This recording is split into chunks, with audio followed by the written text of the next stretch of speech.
It is fairly clear that the sleeping period must have some function. And because there is so much of it, the function would seem to be important. Speculations about its nature have been going on for literally thousands of years.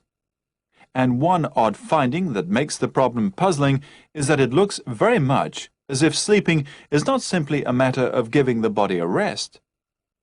Rest, in terms of muscle relaxation and so on, can be achieved by a brief period lying, or even sitting down. The body's tissues are self-repairing and self-restoring to a degree, and function best when more or less continuously active. In fact, a basic amount of movement occurs during sleep which is specifically concerned with preventing muscle inactivity. If it is not a question of resting the body, then perhaps it is the brain that needs resting.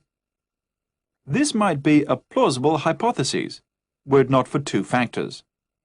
First, the electroencephalograph, which is simply a device for recording the electrical activity of the brain by attaching electrodes to the scalp, shows that while there is a change in the pattern of activity during sleep, there is no evidence that the total amount of activity is any less. The second factor is more interesting and more fundamental.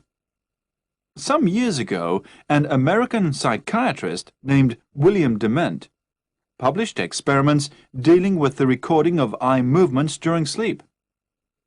He showed that the average individual sleep cycle is punctuated with peculiar bursts of eye movements, some drifting and slow, others jerky and rapid. People woken during these periods of eye movements generally reported that they had been dreaming.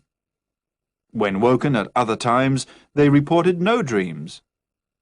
If one group of people were disturbed from their eye movement sleep for several nights on end, and another group were disturbed for an equal period of time, but when they were not exhibiting eye movements, the first group began to show some personality disorders, while the others seemed more or less unaffected. The implications of all this were that it was not the disturbance of sleep that mattered, but the disturbance of dreaming.